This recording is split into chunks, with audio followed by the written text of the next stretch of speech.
Setiap manusia fitrahnya muslim. Gitu. Sifat dasarnya muslim. Muslim adalah orang yang berserah diri kepada penciptanya. Gitu. Konsepnya. Jadi bukan berarti kalau misalnya ada orang Islam berbuat dosa, ya pasti neraka. Tar dulu, dia menghina, dia menjaga la ilaha illallah di mulutnya enggak, dan dia bertobat enggak gitu. Walaupun dia nggak bertobat, tapi mulutnya tetap la ilaha illallah, pada akhirnya dia akan masuk surga. Kalau dia nggak bertobat, dia mungkin dicelup-celup dulu di neraka gitu lah. Kalau dia nggak bertobat. Tapi kalau dia bertobat, insya Allah diampunin. Gitu. Apalagi dia menjaga sholatnya dengan amalan tertentu yang bisa menghapuskan dosa cuman antar sholat gitu. Oke. Kenapa orang Islam itu di kuburan itu didoain? Karena kalau di Kristen itu kan ketika dia udah meninggal kan visi misinya itu udah selesai di dunia. Berarti udah terlambat dong. Harusnya selama masih dia bernafas itu kita doain dia supaya dia hidup benar.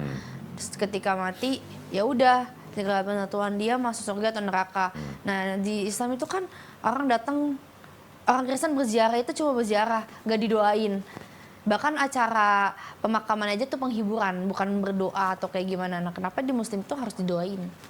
Orang Islam ketika berziarah, dia berdoanya bukan kepada si mayit. Iya. Dia berdoanya kepada Tuhan. Nah, ketika orang sudah meninggal, itu kan sudah terputus amalannya. Iya, betul. Sudah terputus amalannya. Tapi ada satu amalan, kecuali nih ya maksudnya, orang yang sudah meninggal, amalnya sudah terputus, kecuali apa? Doa anak yang soleh. Doa anak yang soleh ini bisa istilahnya apa ya, membuat si ahli kubur ini nyaman di sana, diampunin dosanya, gitu. Doa dari manusia yang masih hidup nih. Tapi kalau orang tuanya misalnya bukan Islam, si manusia yang Muslim ini yang ziarah kepada orang tuanya yang sudah meninggal dan orang tuanya bukan Islam, si anak ini nggak boleh doain walaupun dia berdoa kepada Allah SWT. Nggak boleh doain. Karena orang tuanya bukan Islam.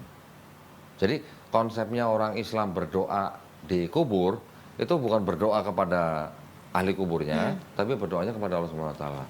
Untuk mengampuni dosanya si mayit, untuk melapangkan kuburnya, gitu-gitu. Dan nggak ada salahnya. Salahnya di mana? Salahnya kalau menurut kita agak aneh aja karena kan nyawanya udah Betul. diambil Tuhan. Betul.